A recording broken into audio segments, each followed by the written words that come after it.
Дамы и господа, мы продолжаем цикл видео с нашим другом Иваном, который работает в Пхукет City Road, так сказать, госпиталь, да, ассистансом. Ни в коем случае не ассистансом. Ой, подожди, а кто ты, я забыл? Координатор. Координатор, переводчик, короче говоря, да. Ассистансы это страховые там компании, это... Да.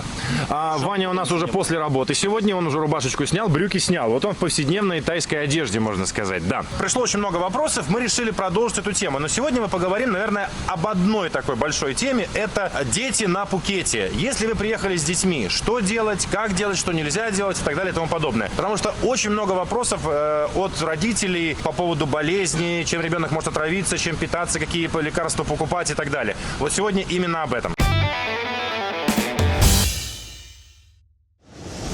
Начну с того, как вообще нужно действовать, что можно решить самостоятельно и в каком месте уже пора не тянуть, а обращаться в госпиталь. Уже бежать надо куда-то. Да, ну у меня вот буквально вчера приехали с ребенком, у ребенка 2 дня рвота, у ребенка уже запах ацетона изо рта, это уже нарушение электролитного баланса, это уже капельницы надо ставить. Ну, короче, тяжелое обезвоживание. Не надо было второй день тянуть. Можно было приехать вовремя, и все бы прошло как быстрее, им понять? легче и дешевле. Первое, что должно быть и продается в абсолютно любой аптеке, это мотилиум. Самое простое, легкое, без побочных эффектов, детское противорвотное. Большинство кишечных инфекций это вирусные, ну то есть там группа энтеровирусов и ротавирус в том числе. С ротавирусом одним мотилиум, конечно, не справится, но если это какой-то из других энтеровирусов, которых, собственно, большинство с детьми обращается, мотилиум может помочь, особенно если дети побольше, там, старше 5. Одну дозу закинул, если в течение 4 часов рвоты нет, рвота прекратилась, помаленечку отпаивать электролитными растворами, опять же продаются в любом 7-Eleven, Арида, либо спортивные напитки,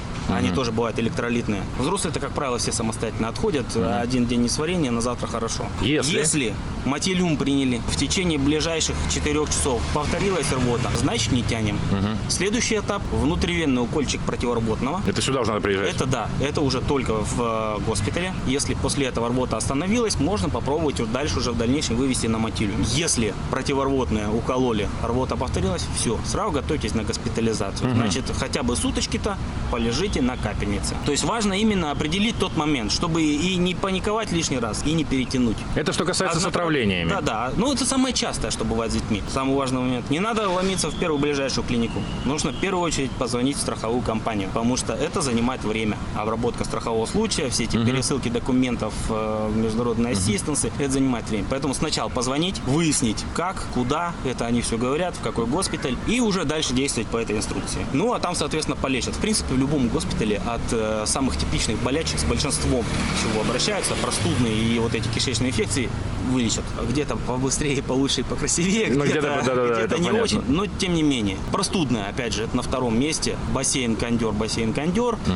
уши, простуды, иногда завозной из самолета какой-нибудь там грипп. Когда один гриппозник в самолете кашляет, потом полсамолета приезжает ко мне. С этим, опять же, если температура сбивается на простом парацетамольчике, он опять же продается в любой аптеке, на первый день никакие анализы ничего не покажут. Организм реагирует не очень быстро. Если температура сбивается, окей, сбивайте. Сутки подождите. Если похорошеет, все, продолжаем в том же духе, выходим сами. Если на второй день уже не хорошеет, точно так же звоним в страховую и едем в госпиталь. Все понятно. Если температура не сбивается, не тянем, потому что бывают тяжелые случаи, когда там с самим сложно. Тогда вопрос, хорошо, чтобы люди не беспокоились, вот они приезжают с детьми, чего надо опасаться, чего не делать, ну и что можно делать здесь на отдыхе, чтобы, ну, скажем, а то, знаешь, бывает такое, что приезжают, боже, ничего нельзя не делать, никуда нельзя отправлять, все, только возле себя, возле юбки держать и так далее. Основное, самое частое, что может вам доставить проблемы в Таиланде, это то, что непривычно. Это очень жаркое солнце, и это море, в котором могут быть волны, например, вне сезон, как вот, ну, сейчас уже это дело заканчивается, но тем не менее, в волнах можно хорошо упасть, ну, тонуть вроде не сильно часто тонут, но тем не менее,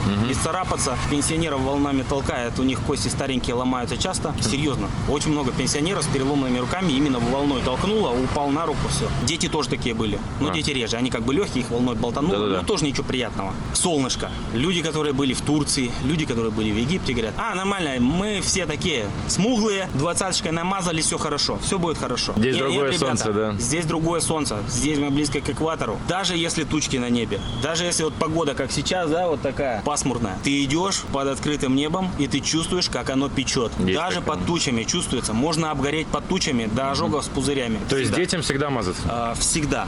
Пошли на море, намазались. Искупались, вышли на берег, намазались. Понятно. Можно очень здорово обгореть. Сам я обгорал так, что у меня моя лысая голова была как пустыня Сахара. Бассейны. Бассейны? Да, бассейны. Два момента. Одно дело, там же купается много людей. И если вот один какую-нибудь кишечную инфекцию перенес, может быть, даже и бессимптомно перенес, да, а все там вместе с ним поплавали, детей вы не проследите, чтобы они не хлебали эту воду, они будут ее хлебать, и вот потом они с кишечными. Ну, то есть нужно просто ожидать. Бассейн Такое возможно, с скажем хлоркой, так. но тем не менее, маленькие, особенно совсем маленькие дети, там, не знаю, год-два, да, как-то их все-таки больше таскать с собой на руках, чтобы они там не ныряли, там, Не пили эту воду, хлебали, да. стараться, чтобы они ее не пили. Ясно. Через море все эти кишечки передаются крайне редко, но возможность такая есть. Бассейн, ты сказал, во-первых, это кишечное, а второе... А это что? во-вторых, это поскользнуться. Все, я понял. Поскользнуться можно нормально удариться, я так что понял. придется ехать и зашиваться. Надо ли детям делать прививки, когда они едут сюда? В плане каких-то экзотических прививок от экзотических инфекций ничего не надо делать, потому что не так много этих экзотических инфекций, и экзотические они и здесь. Ага. То есть их, в принципе, немного.